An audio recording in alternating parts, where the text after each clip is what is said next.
Hello, dear students, viewers, and friends. Once again, I, Vikas Morea, welcome you in my coaching channel, Basic English Coaching. Guys, मैं आपको conditional sentence पढ़ा रहा था जिसमें zero conditional के बाद type 1 यानी टाइप 0 कंडीशनल सेंटेंस के बाद टाइप 1 आपने पढ़ा था, 2 पढ़ा था। आज लास्ट यानी टाइप 3 की बारी है जिसको हम थर्ड कंडीशनल सेंटेंस के नाम से जानते हैं। इसमें आपने गाइज 4 पढ़े हैं, लेकिन चूंकि एक 0 लेवल का है इसलिए 0, 1, 2, 3 तक ही आएगा, लेकिन हमने 4 पढ़ा है। तो गाइज इसमें थर्ड कंडीशनल सेंटेंस में क्या होता है ये यहाँ पे साफ साफ लिखा हुआ है। मैं हमेशा लिखकर समझाना ज़्यादा अच्छा समझता हूँ, वो ऐसे बता देना मेरी समझ में नहीं आता है, समझ से परे है। यहाँ पे आप देख सकते हो जो चीज़ें लिखी हैं उसके अनुसार सेंटेंस लिखे हैं और किस प्रकार ट्रांसलेशन बनाना है ये आपको देखना है और समझ लेना है। ऐसे वाक्यों में एक ऐसी स्थिति के बारे में बात होती है, इस तरह के वाक्य में एक ऐसी स्थिति के बारे में बात होती है जो पूरी तरह से काल्पनिक होता है, बिल्कुल काल्पनिक होता है। और आगे भी थोड़ा सा देखिए, यह कंडीशनल भूतकाल के बारे में बताता है, एकदम टोटली भूतकाल के बारे में बताएगा, अतीत के बारे में बताएगा। यह ऐसी स्थिति को दर्शाता है जिसका होना अब असंभव है, मतलब हो सकता था लेकिन अब हाथ से चिड़िया निकल गई, अब नहीं हो सकता। यानी आप जो लिखा है उसके अनुसार समझिए। अगर मैंने थोड़ा बेहतर खेला होता, कब खेले होते? पास्ट टेंस में खेले होते, तो मैं मैच को जीत गया होता। मैच जीत गए होते, कब जीत गए होते? अगर इन्होंने अच्छा खेला होता पास्ट में। तो अब ये हो सकता था, अगर ये अच्छा खेलते तो मैच को जीत सकते थे, लेकिन अब ये चिड़िया हाथ से निकल गई है। यानी यहां साफ साफ लिखा है ऐसी स्थिति को दर्शाता है जिसका होना अब असंभव है, कि अब ये नहीं हो सकता है। अगर इन्होंने अच्छा खेल दिखाया होता तो मैच को जीत गए होते, लेकिन अब ये नहीं हो सकता है। ये सिर्फ कल्पना की जा रही है कि मैंने बेहतर खेला होता तो मैं जीत सकता था। तो खेले होते तब जीत सकते थे ना, अभी तो नहीं जीत सकते ना, अब ये काम बिल्कुल भी नहीं हो सकता है। तो साफ साफ आप जो लिखा है उसके अनुसार ध्यान दीजिए। ऐसे वाक्यों में ऐसी स्थिति के बारे में बात होती है जो पूरी तरह से काल्पनिक है। ये काल्पनिक है, इन्होंने अच्छा नहीं खेला, मैच नहीं जीते, कल्पना की जा रही है। और ये पूरी तरह भूतकाल में होता है, तो आप देख रहे हैं भूत की स्थिति में है। ऐसी स्थिति को दर्शाता है जिसका होना अब असंभव है। तो अब हार गए भैया तो कहां से जीतोगे? ठीक है, तो ऐसे सेंटेंसेज में लास्ट में खेला होता, गया होता, गई होती, बचा सकता था, समय होता, कर सकता था, महंगा होता, इस अनुबंध पर साइन हस्ताक्षर नहीं करते, मतलब इस तरह के सेंटेंस इसमें लास्ट में आते हैं। ऐसा होता तो ऐसा हो जाता, ऐसा होता तो ऐसा हो जाता, ऐसा ना होता तो ऐसा ना होता, ऐसे सेंटेंस आते हैं इसमें। गाइस आपको बस ध्यान रखना है, इफ के बाद आपको पास्ट परफेक्ट टेंस बनाना है, और दूसरा वुड हैव, या अगर सकता था, सकती थी, सकते थे आ गया तो कुड हैव के नियम से बनेगा। अगर उसमें संभावना की बात हो रही है तो माइट हैव का प्रयोग कर सकते हैं, लेकिन ये नियम ज़्यादा सुटेबल और अच्छे रहेंगे। तो अगर मैंने थोड़ा बेहतर खेला होता तो यहाँ पे इसको हम बनाएंगे इफ। अब किसने खेला होता? मैंने, इसमें लिखे आई, इफ आई, इसके साथ हेल्पिंग वर्ब लगा दिए हमने हैड। इफ आई हैड यानी पास्ट परफेक्ट में बनाएंगे। अब खेलना की अंग्रेजी होता है प्ले, उसका थर्ड फॉर्म हो जाएगा प्लेड, क्योंकि गाइस आपको पहला इफ के बाद का उपवाक्य पास्ट परफेक्ट टेंस में बनाना है। थोड़ा बेहतर, इन थोड़ा की अंग्रेजी एलिटिल होता है, एलिटिल। बेहतर की अंग्रेजी होता है बेटर, जो कि आप जानते होंगे कंपैरेटिव डिग्री है। If I had played a little better, अगर मैं थोड़ा बेहतर खेला होता, तो की इंग्लिश आप जान ही गए होंगे अब तक कि कुछ नहीं होता है, सिर्फ कामा होता है। मैं मैच को जीत गया होता, दूसरा वुड हैव प्लस वर्ब की थर्ड फॉर्म। और हाँ गाइस, तो मैंने लिखा ही नहीं, इसमें वर्ब की थर्ड फॉर्म आएगी। ठीक है, तो ये सेंटेंस जब बनाओगे आप, मैं मैच को जीत गया होता, कौन जीत गया होता? मैं यानी आई।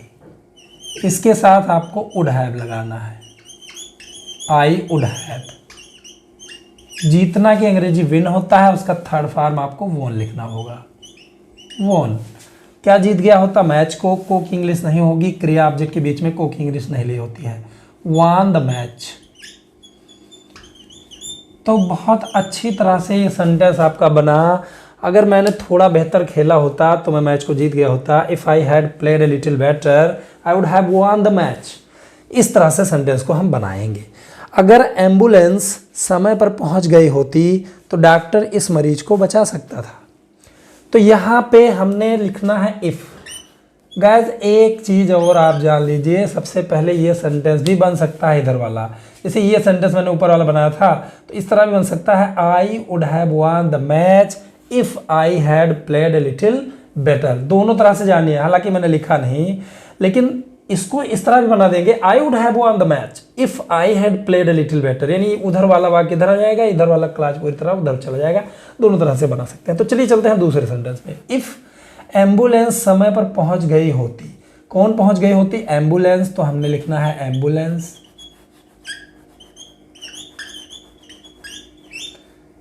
इफ एम्बुलेंस, इसके साथ हैड लिख देंगे। पहुंचना की अंग्रेजी अराइव्ड हो जाएगा। थर्ड फॉर्म लिखेंगे क्योंकि आप बेहतर जानते हैं कि हैड के बाद थर्ड फॉर्म लिखा जाएगा। इफ एम्बुलेंस हैड अराइव्ड, समय पर की अंग्रेजी ऑन टाइम लिख सकते हैं या इन टाइम लिख सकते हैं। अगर हमें इन टाइम लिखना है तो समय के भीतर हो जाएगा, ऑन टाइम या एट टाइम लिखते हैं तो समय पर हो जाएगा।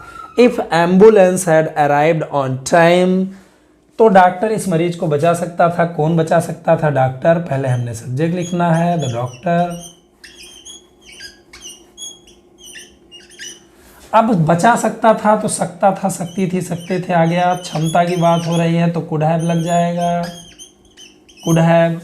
बचाना की अंग्रेजी सेव होता है, उसका थर्ड फॉर्म सेव्ड हो जाएगा, सेव्ड। किसको बचा सकता था? इस मरीज को, यानी दिस पेशेंट, दिस पेशेंट। ये सेंटेंस आपका बन गया। If ambulance had arrived on time the doctor could have saved this patient. चलिए चलते हैं अगले सेंटेंस में। यदि मेरे पास समय होता। अब पास, किसी के पास कुछ आना, जब सब्जेक्ट किसी पर अधिकार प्रकट करता है, वो ऐसे कहता है कि मेरे पास ये है, मेरे पास वो है, तो हमने उसको हैज़ हैव हैड से बनाना होता है। अब चूंकि ये टेंस जो है ये पूरी तरह से अतीत को बताता है, इसलिए हमने हैड का प्रयोग करना है। ठीक है, तो जैसे सेंटेंस है यदि मेरे पास समय होता, तो यदि की इंग्लिश हमने यहाँ पे इफ़ लिख देना है, इफ़। अब मेरे पास समय होता, किसके पास होता? मेरे, यानी आई। इसके साथ हो गया had time, if I had time. ध्यान रहे ये पूरी तरह से अतीत को दर्शाता है, भूतकाल को दर्शाता है। तो मैं बेहतर अध्ययन कर सकता था। तो ये आप डाउट ना करिए, आप इसमें कंफ्यूज ना होइए। यदि मेरे पास समय होता तो मैं बेहतर अध्ययन कर सकता था, एक ऐसी काल्पनिक चीज़ों की बात हो रही है जो भूतकाल में है और जो अब असंभव है, भी हो नहीं सकता है। समय होता तो कर सकते थे ना, अब वो समय गुजर गया, अब नहीं कर सकते हैं। तो ये ऐसी स्थिति को दर्शाता है जिसका होना अब असंभव है। Don't be so confused. ठीक है, इफ़ आई हैड टाइम, मैं बेहतर अध्ययन कर सकता था। कौन कर सकता था? मैं, यानी आई। यहाँ पे कुड हैव आपको यूज करना है, I could have.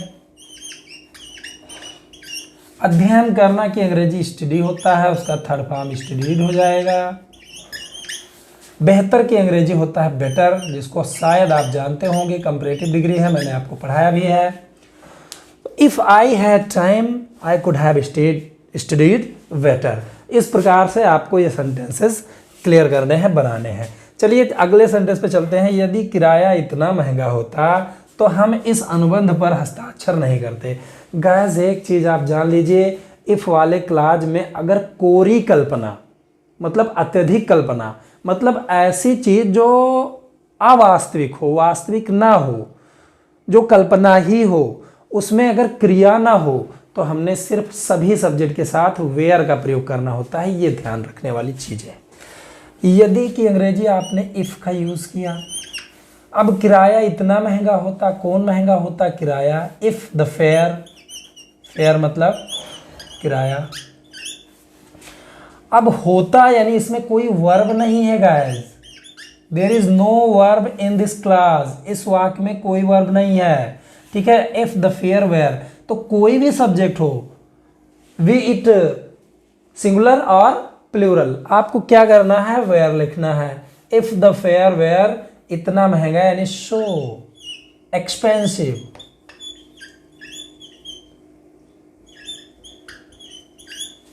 If the fare were so expensive, तो हम इस अनुबंध पर हस्ताक्षर नहीं करते। कौन नहीं करते, तो कि इंग्लिश भैया जी नहीं लिखी जाएगी, आप ऑलरेडी जानते हैं। अब हस्ताक्षर नहीं करते कौन, हम, बी। इसको आपने क्या करना है, वुड हैव से बनाना है, लेकिन चूंकि निगेटिव है तो वुड नॉट हैव या फिर शॉर्ट फॉर्म लिख दीजिए, वुडंट हैव। शॉर्ट फॉर्म का जमाना है, सब कुछ शॉर्ट में हो गया है। तो बी वुडंट हैव, हस्ताक्षर करना की अंग्रेजी साइन होता है, साइंड कर देंगे यहाँ पे, यानी थर्ड फॉर्म। अब इस अनुबंध पर, ठीक है, तो यहाँ पे पर की अंग्रेजी ऑन दिस, अनुबंध की अंग्रेजी हो जाएगा कॉन्ट्रैक्ट।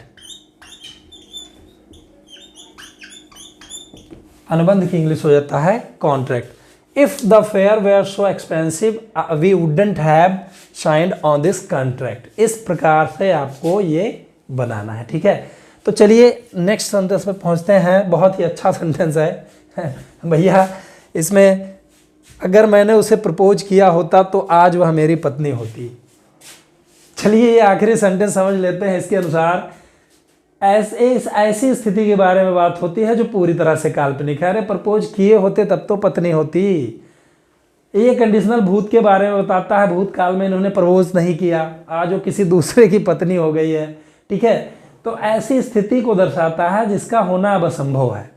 यानी भैया प्रपोज तो आप किए नहीं, तो अब काहे कि तुम्हारी पत्नी होएगी वो। तो ये समझ लीजिए कि जो लिखा है इसके हिसाब से ठीक ठीक सेंटेंस लिखा है। तो चलिए सेंटेंस को बनाते हैं। अगर मैंने उसे प्रपोज किया होता, इफ, इसमें गाइस मैंने एक हिंदी को यानी इंग्लिश शब्द को हिंदी में लिख दिया। प्रपोज यानी प्रस्ताव करना।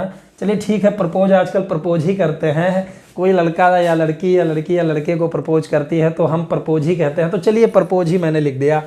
तो इफ मैंने उसे प्रपोज किया होता यानी आई had proposed. If I had proposed, किसको प्रपोज किया होता, उसे। ये पक्का है, लड़की है फीमेल है तो हर लिख देंगे, ठीक है। तो आज वह मेरी पत्नी होती, यहाँ पे कॉमा लगा देंगे, फिर लिख देंगे आज वह मेरी पत्नी होती। कौन होती, वह, सी। हाँ यहाँ पे एक खास बात देखिए, सी वुड हैव आपने लगाना है, सी वुड हैव। और होती, इसमें कोई वर्ब नहीं है। मेरी पत्नी होती तो कोई वर्ब नहीं है, तो वर्ब तो लिखना ही पड़ेगा। तो जब कोई वर्ब नहीं होती है तो हमने क्या करना होता है, बी लिखना होता है उसके स्थान पर। लेकिन चूंकि वुड हैव के साथ क्रिया की थर्ड फॉर्म लगेगी, इसलिए बी का थर्ड फॉर्म होता है बीन। तो यहाँ पे हो गया बीन। तो ये हो गया सी वुड हैव बीन। अब मेरी पत्नी यानी माई वाइफ। अब आज की अंग्रेजी हम लिख देंगे टुडे। गाइस मैं लिख के तो नहीं बता रहा हूँ, लेकिन ऐसे भी बता रहा हूँ कि ये सेंटेंस इस तरह भी बन सकता है, she would have been my wife today if I had proposed her. हो सकता है हिंदी भी इस तरह से आए, आज वह मेरी पत्नी होती अगर मैंने उसे प्रपोज किया होता तो। हो सकता है ऐसा उल्टा आए, तो उल्टा ही बन जाएगा, she would have been my wife today if I had proposed her. चलिए भैया प्रपोजल खत्म हो गया है। तो ये कंडीशनल सेंटेंस के 4 जो टाइप्स होते हैं, 4 टाइप्स होते हैं, एक्चुअली 3 टाइप्स ही कह सकते हैं आप, क्योंकि जीरो को हम जीरो ही मानेंगे, उसके बाद 1 से स्टार्ट होता है 3 तक। तो फिलहाल कुछ भी हो, ये ख़त्म हो गया है और उम्मीद करता हूँ कि आपको समझ में आया भी होगा। गाइस अगर कोई भी बात है, कोई भी प्रॉब्लम है, without any hesitation you can comment me. आप बिना किसी हिचकिचाहट के मुझे कमेंट कर सकते हैं, बता सकते हैं। I will try my best effort to explain you everything whatever you want. मैं जो भी कुछ आप चाहते हैं उसको अपना भरसक कोशिश करूंगा समझाने की। तो चलिए ज़्यादा ना बोलते हुए मैं बस इतना कहता हूँ कि इस वीडियो में इतना ही। उम्मीद करता हूँ आपको कंडीशनल सेंटेंस समझ में आ गया होगा, चाहे वो ब्रिटिश इंग्लिश ग्रामर से हो, चाहे देसी हो, चाहे अपना शहरी हो, चाहे जैसा भी हो, समझ में आना चाहिए। इस वीडियो में इतना ही। गाइस अगर आप मेरे वीडियो में नए हैं तो प्लीज़ चैनल को सब्सक्राइब कर लीजिए, और वीडियो पसंद आया है तो लाइक और शेयर करना ना भूलें। इस वीडियो में इतना ही। मिलते हैं अगले वीडियो में कुछ नया के साथ, कुछ नएपन के साथ। तब तक के लिए धन्यवाद, goodbye, thanks for watching, have a nice day.